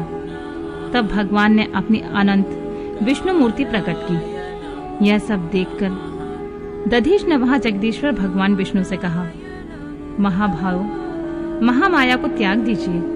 विचार करने से यह प्रतिभास मात्र प्रतीत होती है। माधव, मैंने सहस्त्र दुर्विज्ञेय वस्तुओं को जान लिया है। आप मुझ में अपने सहित संपूर्ण जगत को देखिए। निरालस्य होकर मुझ में ब्रह्मा एवं रुद्र का भी दर्शन कीजिए। मैं आपको दिव्य दृष्टि देता हूँ। ऐसा कहकर भगवान शिव के तेज से पूर्ण शरीर वाले दधीच मुनि ने अपनी देह में समस्त ब्रह्मांड का दर्शन कराया। तब भगवान विष्णु ने उन पर पुनः कोप करना चाहा। इतने में ही मेरे साथ राजा शुभ वहां आ गए। मैंने वहां खड़े हुए भगवान पद्मनाभ को तथा देवताओं को क्रोध करने से रोका। मेरी बात सुनकर इन लोगों ने ब्राह्मण दधीच को परास्त नहीं किया। श्री हरि उनके पास गए और उन्होंने मुनि को प्रणाम किया। तदनंतर शुभ अत्यंत दीन हो उन मुनीश्वर दधीच के निकट गए और उन्हें प्रणाम करके प्रार्थना करने लगे। मुनि श्रेष्ठ, शिव भक्त शिरोमणि, मुझ पर प्रसन्न हुई परमेश्वर। आप दुर्जनों की दृष्टि से दूर रहने वाले हैं, मुझ पर कृपा कीजिए। ब्रह्मा जी कहते हैं, नारद, राजा शुभ की यह बात सुनकर तपस्या की निधि ब्राह्मण दधीच ने उन पर अनुग्रह किया। तत्पश्चात श्री विष्णु आदि को देखकर वे मुनि क्रोध से व्याकुल हो गए और मन ही मन शिव का स्मरण करके विष्णु तथा देवताओं को शाप देने लगे। दधीच ने कहा, देवराज, इंद्र सहित देवताओं और मुनीश्वरों, तुम लोग रुद्र की क्रोधाग्नि से श्री विष्णु तथा अपने गणों सहित पराजित और ध्वस्त हो जाओ। देवताओं को इस तरह श्राप दे शुभ की ओर देखकर देवताओं और राजाओं के पूजनीय दुष्श्रेष्ठ दधीच ने कहा, राजेंद्र, ब्राह्मण ही बलि और प्रभावशाली होते हैं। ऐसा स्पष्ट रूप से कहकर ब्राह्मण दधीच अपने आश्रम में प्रविष्ट हो गए। फिर दधीच को नमस्कार मात्र करके शुभ अपने घर को चले गए। तत्पश्चात भगवान विष्णु देवताओं के साथ जैसे आए थे उसी तरह अपने वैकुंठ लोक को लौट गए। इस प्रकार वह स्थान स्थानेश्वर नामक तीर्थ के रूप में प्रसिद्ध हो गया। स्थानेश्वर की यात्रा करके मनुष्य शिव का सामुच्य प्राप्त कर लेता है। तात, मैंने तुम्हें संक्षेप में शुभ और दधीच के विवाद की कथा सुनाई और भगवान शंकर को छोड़कर केवल ब्रह्मा और विष्णु को ही जो शाप प्राप्त हुआ उसका भी वर्णन किया। जो शुभ और दधीच के विवाद संबंधी इस प्रसंग को नित्य पाठ करता है वह अपमृत्यु को जीतकर देह त्याग के पश्चात ब्रह्मलोक में जाता है। जो इसका पाठ करके रणभूमि में प्रवेश करता है उसे कभी मृत्यु का भय नहीं होता है तथा वह निश्चय ही विजयी होता है। अगला अध्याय, देवताओं सहित ब्रह्मा का विष्णु लोक में जाकर अपना दुख निवेदन करना। श्री विष्णु का उन्हें शिव से क्षमा मांगने की अनुमति दे उनको साथ ले कैलाश पर जाना तथा भगवान शिव से मिलना। नारद जी कहते हैं, विधाता महाप्राज्ञ, आप शिव तत्व का साक्षात्कार कराने वाले हैं। आपने यह बड़ी अद्भुत एवं रमणीय शिव लीला सुनाई है। तात वीरभद्र जब दक्ष के यज्ञ का विनाश करके कैलाश पर्वत पर चले गए तब क्या हुआ, हमें यह बताइए। ब्रह्मा जी बोले, नारद, रुद्रदेव के सैनिकों ने जिनके अंग भंग कर दिए थे वे समस्त पराजित देवता और मुनि उस समय मेरे लोक में आए। वहां मुझ स्वयंभू को नमस्कार करके सबने बारंबार मेरा स्तवन किया। फिर अपने विशेष क्लेश को पूर्ण रूप से सुनाया। उसे सुनकर मैं पुत्र शोक से पीड़ित हो गया और अत्यंत व्यग्र हो व्यथित चित्त से बड़ी चिंता करने लगा। फिर मैंने भक्ति भाव से भगवान विष्णु का स्मरण किया। इससे मुझे समयोचित ज्ञान प्राप्त हुआ। तदनंतर देवताओं और मुनियों के साथ मैं विष्णु लोक में गया और वहां भगवान विष्णु को नमस्कार एवं नाना प्रकार के स्तोत्रों द्वारा उनकी स्तुति कर उनसे अपना दुख निवेदन किया। मैंने कहा, देव, जिस तरह भी यज्ञ पूर्ण हो, यजमान जीवित हो और समस्त देवता तथा मुनि सुखी हो जाएं, वैसा उपाय कीजिए। देवादिदेव रामानाथ, देव सुखदायक विष्णु, हम देवता और मुनि निश्चय ही आपकी शरण में आए हैं। मुझ ब्रह्मा जी की यह बात सुनकर भगवान लक्ष्मीपति विष्णु, जिनका मन सदा शिव में लगा रहता है और जिनके हृदय में कभी दीनता नहीं आती, शिव का स्मरण करके इस प्रकार बोले। श्री विष्णु ने कहा, देवताओं, परम समर्थ तेजस्वी पुरुष से कोई अपराध बन जाए तो भी उसके बदले में अपराध करने वाले मनुष्यों के लिए वह अपराध मंगलकारी नहीं हो सकता है। विधाता, समस्त देवता परमेश्वर शिव के अपराधी हैं, क्योंकि इन्होंने भगवान शंभु को यज्ञ का भाग नहीं दिया। अब तुम सब लोग शुद्ध हृदय से शीघ्र ही प्रसन्न होने वाले भगवान शिव के पैर पकड़कर उन्हें प्रसन्न करो, उनसे क्षमा मांगो। जिन भगवान के कुपित होने पर यह सारा जगत नष्ट हो जाता है तथा जिनके शासन से लोकपाल सहित यज्ञ का जीवन शीघ्र ही समाप्त हो जाता है, वे भगवान महादेव इस समय अपने प्राण वल्लभा सती से बिछुड़ गए हैं तथा अत्यंत दुरात्मा दक्ष ने अपने दुर्वचन रूपी बाणों से उनके हृदय को पहले से ही घायल कर दिया है। अतः तुम लोग शीघ्र ही जाकर उनसे अपने अपराधों के लिए क्षमा मांगो। विधे, उन्हें शांत करने का केवल यही सबसे बड़ा उपाय है। मैं समझता हूँ ऐसा करने से भगवान शंकर को संतोष होगा। यह मैंने सच्ची बात कही है ब्राह्मण। मैं भी तुम सब लोगों के साथ शिव के निवास स्थान पर चलूंगा और उनसे क्षमा मांगूंगा। देवता आदि सहित मुझ ब्रह्मा को इस प्रकार आदेश देकर श्री हरि ने देवगणों के साथ कैलाश पर्वत पर जाने का विचार किया। तदनंतर देवता, मुनि और प्रजापति आदि जिनके स्वरूप ही हैं, वे श्री हरि उन सबको साथ लेकर अपने बैकुंठ धाम से भगवान शिव के शुभ निवास गिरिश्रेष्ठ कैलाश को गए। कैलाश भगवान शिव को सदा ही अत्यंत प्रिय है। मनुष्यों से भिन्न किन्नर, अप्सराएं और योग सिद्ध महात्मा पुरुष उनका भली भांति सेवन करते हैं तथा वह पर्वत बहुत ही ऊंचा है। उसके निकट रुद्रदेव के मित्र कुबेर की अलका नामक महादिव्य एवं रमणीय पुरी है, जिसे सब देवताओं ने देखा है। उस पुरी के पास ही सौगंधित वन भी देवताओं की दृष्टि में आया, जो सब प्रकार के वृक्षों से हरा भरा एवं दिव्य था। उसके भीतर सर्वत्र सुगंध फैलाने वाले सौगंधिक नामक कमल खिले हुए थे। उसके बाहरी भाग में नंदा और अलकनंदा ये दोनों अत्यंत पावन दिव्य सरिताएं बहती हैं, जो दर्शन मात्र से ही प्राणियों के पाप हर लेती हैं। यक्षराज कुबेर की अलकापुरी और सौगंधिक वन को पीछे छोड़कर आगे बढ़ते हुए देवताओं ने थोड़ी ही दूर पर शंकर जी के बट वृक्ष को देखा। उसने चारों ओर से अपनी अविचल छाया फैला रखी थी। वह वृक्ष 100 योजन ऊंचा था और उसकी शाखाएं 75 योजन तक फैली हुई थी। उस पर कोई घोंसला नहीं था और ग्रीष्म का ताप तो उससे सदा दूर रहता था। बड़े पुण्यात्मा पुरुषों को ही उसका दर्शन हो सकता है। वह परम रमणीय और अत्यंत पावन है। वह दिव्य वृक्ष भगवान शंभु का योग स्थल है। योगियों के द्वारा सेव्य और परम उत्तम है। मुमुक्षुओं के आश्रयभूत उस महायोगमय बट वृक्ष के नीचे विष्णु आदि सब देवताओं ने भगवान शंकर को विराजमान देखा। मेरे पुत्र महासिद्ध सनकादि, जो सदा शिव भक्ति में तत्पर रहने वाले और शांत हैं, बड़ी प्रसन्नता के साथ उनकी सेवा में बैठे थे। भगवान शिव का श्री विग्रह परम शांत दिखाई देता था। उनके सखा कुबेर, जो गुहाकों और राक्षसों के स्वामी हैं, अपने सेवक गणों तथा कुटुंबी जनों के साथ सदा विशेष रूप से उनकी सेवा किया करते हैं। वे परमेश्वर शिव उस समय तपस्वी जनी को परम प्रिय लगने वाला सुंदर रूप धारण किए बैठे थे। भस्म आदि से उनके अंगों की बड़ी शोभा हो रही थी। भगवान शिव अपने वत्सल स्वभाव के कारण सारे संसार के सुहृदय हैं। नारद उस दिन वे एक कुशासन पर बैठे थे और सब संतों के सुनते हुए तुम्हारे प्रश्न करने पर तुम्हें उत्तम ज्ञान का उपदेश दे रहे थे।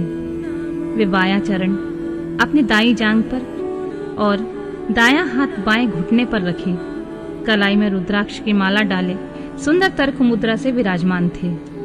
इस रूप में भगवान शिव का दर्शन करके उस समय विष्णु आदि सब देवताओं ने दोनों हाथ जोड़कर मस्तक झुकाकर तुरंत उनके चरणों में प्रणाम किया और मेरे साथ भगवान विष्णु को आया देख सत्पुरुषों के आश्रयदाता भगवान रुद्र उठकर खड़े हो गए। उन्होंने सिर झुकाकर उन्हें प्रणाम भी किया। फिर विष्णु आदि सभी देवताओं ने जब भगवान शिव को प्रणाम कर लिया, तब उन्होंने मुझे नमस्कार किया। ठीक उसी तरह जैसे लोगों को उत्तम गति प्रदान करने वाले भगवान विष्णु प्रजापति कश्यप को प्रणाम करते हैं, तत्पश्चात देवताओं, सिद्धों, गणाधीशों और महर्षियों से नमस्कृत तथा स्वयं भी श्री विष्णु को एवं मुझको नमस्कार करने वाले भगवान शिव से श्री हरि ने आदर पूर्वक वार्तालाप आरंभ किया। देवताओं द्वारा भगवान शिव की स्तुति, भगवान शिव का देवता आदि के अंगों के ठीक होने और दक्ष के जीवित होने का वरदान देना, श्री हरि आदि के साथ यज्ञ मंडप में पधार कर शिव का दक्ष को जीवित करना तथा दक्ष और विष्णु आदि के द्वारा उनकी स्तुति। देवताओं ने भगवान शिव जी की अत्यंत विनय के साथ स्तुति करते हुए अंत में कहा, आप पर परमेश्वर परात्पर तथा परातत्पर हैं। आप सर्वव्यापी विश्व मूर्ति महेश्वर को नमस्कार है। आप विष्णु कलत्र विष्णु क्षेत्र भानु भैरव शरणागत वत्सल त्र्यंबक तथा विरहणशील हैं। आप मृत्युंजय हैं। शोक भी आपका ही रूप है। आप त्रिगुण एवं गुणात्मा हैं। चंद्रमा, सूर्य और अग्नि आपके नेत्र हैं। आप सबके कारण और धर्म मर्यादा स्वरूप हैं। आपको नमस्कार है। आपने अपने ही तेजस्व से संपूर्ण जगत को व्याप्त कर रखा है। आप निर्विकार, प्रकाशपूर्ण, चिदानंद स्वरूप पर ब्रह्मा परमात्मा है महेश्वर। ब्रह्मा, विष्णु, इंद्र और चंद्र आदि समस्त देवता तथा मुनि आपसे ही उत्पन्न हुए हैं। क्योंकि आप अपने शरीर को 8 भागों में विभक्त करके समस्त संसार का पोषण करते हैं, इसलिए अष्टमूर्ति कहलाते हैं। आप ही सबके आदि कारण करुणामय ईश्वर हैं। आपके भय से यह वायु चलती है। आपके भय से अग्नि जलाने का काम करती है। आपके भय से सूर्य तपता है और आपके ही भय से मृत्यु सब ओर दौड़ती फिरती है। दया सिंधु महेशान परमेश्वर, प्रसन्न होइए। हम नष्ट और अचेत हो रहे हैं, अतः सदा ही हमारी रक्षा कीजिए। रक्षा कीजिए नाथ। करुणानिधि शंभु, आपने अब तक नाना प्रकार की आपत्तियों से जिस तरह हमें सदा सुरक्षित रखा है, आज उसी तरह आप हमारी रक्षा कीजिए। नाथ दुर्गेश, आप शीघ्र ही कृपा करके इस अपूर्ण यज्ञ का और प्रजापति दक्ष का भी उद्धार कीजिए। भक्त को अपनी आंखें मिल जाएं, यजमान दक्ष जीवित हो जाएं, पूषा के दांत जम जाएं, और भृगु की दाढ़ी मूछ पहले जैसी हो जाए। शंकर आयुधों और पत्थरों की वर्षा से जिनके अंग भंग हो गए हैं, उन देवता आदि पर आप सर्वथा अनुग्रह करें, जिससे उन्हें पूर्णतः आरोग्य लाभ हो। नाथ, यज्ञ कर्म पूर्ण होने पर जो कुछ शेष रहे वह सब आपका पूरा पूरा भाग हो, उसमें और कोई हस्तक्षेप ना करे। रुद्रदेव, आपके भाग से ही यज्ञ पूर्ण हो, अन्यथा नहीं। ऐसा कहकर मुझ ब्रह्मा के साथ सभी देवता अपराध क्षमा कराने के लिए उद्यत हो हाथ जोड़कर भूमि पर दंड के समान पड़ गए। ब्रह्मा जी कहते हैं, नारद, मुझ ब्रह्मा, लोकपाल, प्रजापति तथा मुनियों सहित श्रीपति विष्णु के अनुनय विनय करने पर परमेश्वर शिव प्रसन्न हो गए। देवताओं को आश्वासन देकर हंसकर उन पर परम अनुग्रह करते हुए करुणा निधान परमेश्वर शिव ने कहा, बोले, सुरश्रेष्ठ ब्रह्मा और विष्णु देव, आप दोनों सावधान होकर मेरी बात सुने। मैं सच्ची बात कहता हूँ तात, आप दोनों की सभी बातों को मैंने सदा माना है। दक्ष के यज्ञ का यह विध्वंस मैंने नहीं किया। दक्ष स्वयं ही दूसरों से द्वेष करते हैं। दूसरों के प्रति जैसा बर्ताव किया जाएगा वह अपने लिए ही फलित होगा। अतः ऐसा कर्म कभी नहीं करना चाहिए जो दूसरों को कष्ट देने वाला हो। दक्ष का मस्तक जल गया है, इसलिए इनके सिर के स्थान में बकरे का सर जोड़ दिया जाए। भग देवता मित्र की आंख से अपने यज्ञ भाग को देखें। तात, पूषा नामक देवता जिनके दांत टूट गए हैं, यजमान के दांत से भली भांति पिसे गए ये ज्ञान का भक्षण करें। मैंने सच्ची बात बताई है। मेरा विरोध करने वाले भृगु की दाढ़ी के स्थान पर बकरे की दाढ़ी लगा दी जाए।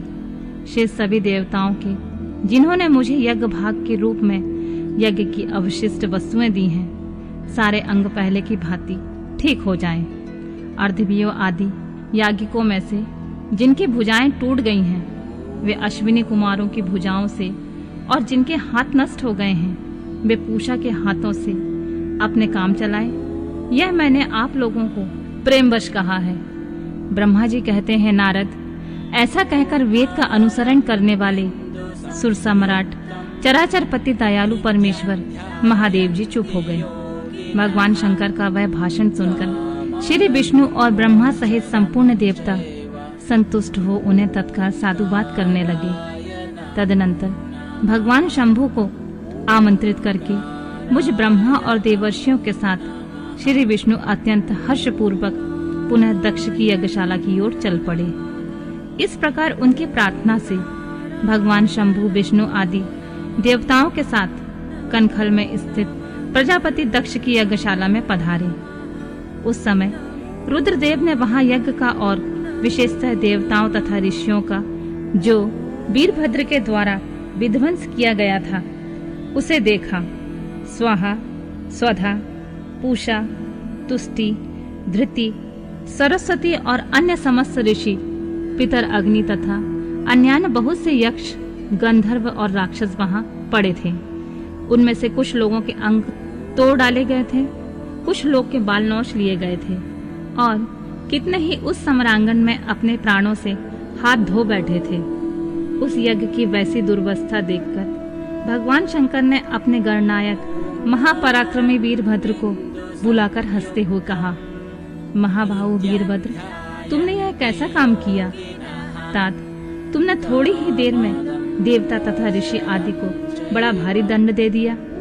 वत्स, जिसने ऐसा द्रोहपूर्ण कार्य किया है, उस विलक्षण यज्ञ का आयोजन किया है और जिसे ऐसा फल मिला है, उस दक्ष को तुम शीघ्र यहाँ ले आओ। भगवान शंकर के ऐसा कहने पर वीरभद्र ने बड़ी उतावली के साथ दक्ष का धड़ लाकर उनके सामने डाल दिया। दक्ष के उस शव को सिर से रहित देखकर लोक कल्याणकारी भगवान शंकर ने आगे खड़े हुए वीरभद्र से हंसकर पूछा, दक्ष का सिर कहाँ है? तब प्रभावशाली वीरभद्र ने कहा, प्रभु शंकर, मैंने तो उसी समय दक्ष के सिर को आग में होम कर दिया था। वीरभद्र की यह बात सुनकर भगवान शंकर ने देवताओं को प्रसन्नता पूर्वक वैसी ही आज्ञा दी जो पहले दे रखी थी। भगवान भव ने उस समय जो कुछ कहा उसकी मेरे द्वारा पूर्ति कराकर श्री हरि आदि सब देवताओं ने भृगु आदि सबको शीघ्र ही ठीक कर दिया। तदनंतर शंभु के आदेश से प्रजापति के धड़ के साथ यज्ञ पशु बकरे का सिर जोड़ दिया गया। उस सिर के जोड़े जाते ही शंभु की शुभ दृष्टि पड़ने से प्रजापति के शरीर में प्राण आ गए और वे तत्काल सोकर जगे हुए पुरुष के भांति उठकर खड़े हो गए। उठते ही उन्होंने अपने सामने करुणानिधि भगवान शंकर को देखा। देखते ही दक्ष के हृदय में प्रेम उमड़ आया। उस प्रेम ने उनके अंतःकरण को निर्मल और प्रसन्न कर दिया। पहले महादेव जी से द्वेष करने के कारण उनका अंतःकरण मलिन हो गया था, परंतु उस समय शिव के दर्शन से वे तत्काल शरद ऋतु के चंद्रमा की भांति निर्मल हो गए। उनके मन में भगवान शिव की स्तुति करने का विचार उत्पन्न हुआ, परंतु वे अनुरागाधिक्य के कारण अपनी तथा मरी हुई पुत्री का स्मरण करके व्याकुल हो जाने के कारण तत्काल उनका स्तवन न कर सके। थोड़ी देर बाद मन स्थिर होने पर दक्ष ने लज्जित होकर लोक शंकर शिव शंकर को प्रणाम किया और उनकी स्तुति आरंभ की। उन्होंने भगवान शंकर की महिमा गाते हुए बारंबार उन्हें प्रणाम किया और फिर अंत में कहा, परमेश्वर, आपने ब्रह्मा होकर सबसे पहले आत्म तत्व का ज्ञान प्राप्त करने के लिए अपने मुख से विद्या, तप और व्रत धारण करने वाले ब्राह्मणों को उत्पन्न किया था। जैसे ग्वाला लाठी लेकर गौओं की रक्षा करता है, उसी प्रकार मर्यादा का पालन करने वाले आप परमेश्वर दंड धारण किए उन साधु ब्राह्मणों की सभी विपत्तियों से रक्षा करते हैं। मैंने दुर्वचन रूपी बाणों से आपका परमेश्वर को बीन डाला था, फिर आप मुझ पर अनुग्रह करने के लिए यहाँ आ गए। अब मेरी ही तरह अत्यंत दैन्यपूर्ण आशा वाले इन देवताओं पर भी कृपा कीजिए। भक्त वत्सल दीनबंधु शंभु, मुझ में आपको प्रसन्न करने के लिए कोई गुण नहीं है। आप षड्विध ऐश्वर्य से संपन्न परात्पर परमात्मा है, अतः अपने ही बहुमूल्य उदारतापूर्ण बर्ताव से मुझ पर संतुष्ट हों। ब्रह्मा जी कहते हैं, नारद, इस प्रकार लोक कल्याणकारी महाप्रभु महेश्वर शंकर की स्तुति करके विनीत चित्त प्रजापति दक्ष चुप हो गए। तदनंतर श्री विष्णु ने हाथ जोड़कर भगवान वृषभध्वज को प्रणाम करके प्रसन्नता पूर्ण हृदय और गदगद वाणी के द्वारा उनकी स्तुति प्रारंभ की। तदनंतर मैंने कहा, देवाधिदेव महादेव, करुणा सागर प्रभु, आप स्वतंत्र परमात्मा हैं, अद्वितीय एवं अविनाशी परमेश्वर हैं। देव ईश्वर, आपने मेरे पुत्र पर अनुग्रह किया है। अपने अपमान की ओर कुछ भी ध्यान न देकर दक्ष के यज्ञ का उद्धार कीजिए। देवेश्वर, आप प्रसन्न होइए और समस्त शापों को दूर कीजिए। आप सज्ञान हैं, अतः आप ही मुझ कर्तव्य की ओर प्रेरित करने वाले हैं। आप ही अकर्तव्य को रोकने वाले हैं। महामुनि, इस प्रकार परम महेश्वर की स्तुति करके मैं दोनों हाथ जोड़कर मस्तक झुकाकर खड़ा हो गया। तब सुंदर विचार रखने वाले इंद्र आदि देवता और लोकपाल शंकर देव की स्तुति करने लगे। उस समय भगवान शिव का मुखारबिंद प्रसन्नता से खिल उठा था। इसके बाद प्रसन्नचित हुए समस्त देवताओं, दूसरे दूसरे सिद्धों, ऋषियों और प्रजापतियों ने भी शंकर जी का सहर्ष स्तवन किया। इसके अतिरिक्त उपदेवों, नागों, सदस्यों तथा ब्राह्मणों ने पृथक पृथक प्रणाम। भगवान शिव का दक्ष को अपनी भक्त वत्सलता, ज्ञानी भक्ति की श्रेष्ठता तथा तीनों देवताओं की एकता बताना, दक्ष का अपने यज्ञ को पूर्ण करना, सब देवता आदि का अपने अपने स्थान को जाना, सतीखंड का उपसंहार और महात्म। ब्रह्मा जी कहते हैं, नारद, इस प्रकार श्री विष्णु के, मेरे, देवताओं और ऋषियों के तथा अन्य लोगों की स्तुति करने पर महादेव जी बड़े प्रसन्न हुए। फिर उन शंभु ने समस्त ऋषियों, देवताओं आदि को कृपा दृष्टि से देखकर तथा मुझ ब्रह्मा और विष्णु का समाधान करके इस प्रकार कहा, प्रजापति दक्ष, मैं जो कुछ कहता हूँ सुनो। मैं तुम पर बड़ा प्रसन्न हूँ। यद्यपि मैं सबका ईश्वर और स्वतंत्र हूँ, तो भी मैं सदा ही अपने भक्तों के अधीन रहता हूँ। 4 प्रकार के पुण्यात्मा पुरुष मेरा भजन करते हैं। दक्ष प्रजापति उन चारों भक्तों में पूर्व की अपेक्षा उत्तरोत्तर श्रेष्ठ है। उनमें पहला आर्थ, दूसरा जिज्ञासु, तीसरा अर्थार्थी और चौथा ज्ञानी। पहले के 3 तो सामान्य श्रेणी के भक्त हैं, किंतु चौथे का अपना विशेष महत्व है। उन सब भक्तों में चौथा ज्ञानी ही मुझे अधिक प्रिय है। वह मेरा रूप ही माना गया है। उससे बढ़कर दूसरा कोई मुझे प्रिय नहीं है। यह मैं सत्य सत्य कहता हूँ। मैं आत्मज्ञ हूँ।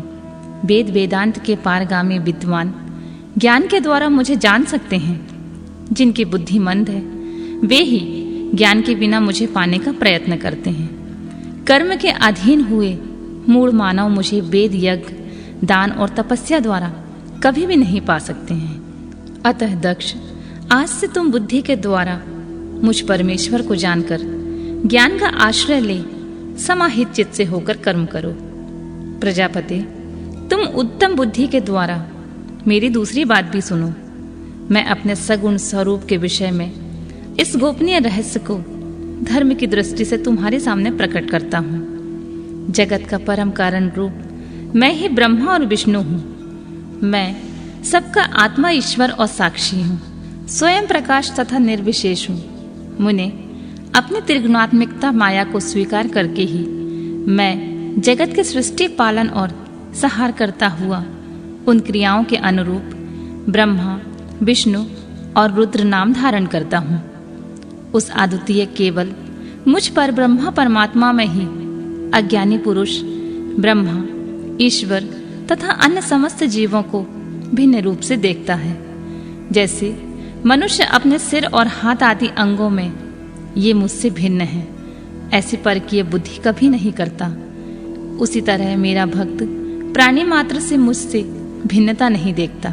दक्ष, मैं ब्रह्मा और विष्णु तीनों स्वरूपतः एक ही हैं तथा हम ये संपूर्ण जीव रूप हैं। ऐसा समझकर जो हम तीनों देवताओं में भेद नहीं देखता है वही शांति प्राप्त करता है। जो नराधम हम तीनों देवताओं में भेद बुद्धि रखता है वह निश्चित ही जब तक चंद्रमा और तारे रहते हैं तब तक नरक में निवास करता है। दक्ष, यदि कोई विष्णु भक्त होकर मेरी निंदा करेगा और मेरा भक्त होकर विष्णु की निंदा करेगा तो तुम्हें दिए हुए पूर्वोक्त सारे शाप उन्हीं दोनों को प्राप्त होंगे और निश्चय ही उन्हें तत्वज्ञान की प्राप्ति नहीं हो सकती है। सब देवता, मुनि आदि को उस अवसर पर बड़ा हर्ष हुआ। कुटुंब सहित दक्ष बड़ी प्रसन्नता के साथ शिव भक्ति में तत्पर हो गया। वे देवता आदि भी शिव को ही सर्वेश्वर जानकर भगवान शिव के भजन में लग गए। जिसने जिस प्रकार परमात्मा शंभु की स्तुति की थी उसे उसी प्रकार संतुष्ट चित्त हुए शंभु ने वर दिया। मुने, तदनंतर भगवान शिव की आज्ञा पाकर प्रसन्न चित्त हुए शिव भक्त दक्ष ने शिव के अनुग्रह से अपना यज्ञ पूरा किया। उन्होंने देवताओं को तो यज्ञ भाग दिए, शिव को पूर्ण भाग दिया, साथ ही ब्राह्मणों को दान भी दिया। इसी तरह उन्हें शंभु का अनुग्रह प्राप्त हुआ। इस प्रकार महादेव जी के उस महान कर्म का विधि पूर्वक वर्णन किया गया है। प्रजापति ने ऋत्विक के सहयोग से उस यज्ञ कर्म को विधिवत समाप्त किया। मुनीश्वर, इस प्रकार पर ब्रह्म स्वरूप शंकर के प्रसाद से वह दक्ष का यज्ञ पूरा हुआ। तदनंतर सब देवता और ऋषि संतुष्ट हो भगवान शिव के यश का वर्णन करते हुए अपने अपने स्थान को चले गए। दूसरे लोग भी उस समय वहां से सुखपूर्वक विदा हो गए। मैं और श्री विष्णु भी अत्यंत प्रसन्न हो भगवान शिव के सर्व मंगलदायक श्रेयस का निरंतर गान करते हुए अपने अपने स्थान को सानंद चले आए। सत्पुरुषों के आश्रयभूत महादेव जी भी दक्ष से सम्मानित हो प्रीति और प्रसन्नता के साथ गणों सहित अपने निवास स्थान कैलाश पर्वत को चले गए। अपने पर्वत पर आकर शंभु ने अपनी प्रिय सती का स्मरण किया और प्रधान प्रधान गणों से उनकी कथा कही। इस प्रकार दक्ष कन्या सती यज्ञ में अपने शरीर को त्याग कर फिर हिमालय की पत्नी मैना के गर्भ से उत्पन्न हुई। यह बात प्रसिद्ध है। फिर वहां तपस्या करके गौरी शिवा ने भगवान शिव का पति रूप में वर्ण किया। वे उनके वाम अंग में स्थान पाकर अद्भुत लीलाएं करने लगी।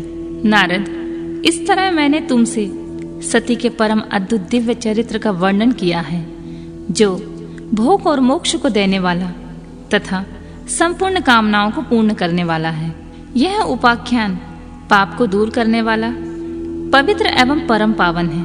स्वर्ग, यश तथा आयु को देने वाला तथा पुत्र पौत्र रूप फल प्रदान करने वाला है। तात, जो भक्तिमान पुरुष भक्ति भाव से लोगों को यह कथा सुनाता है, वह इस लोक में संपूर्ण कर्मों का फल पाकर परलोक में परम गति को प्राप्त कर लेता है। रुद्र संहिता का सती खंड संपूर्ण।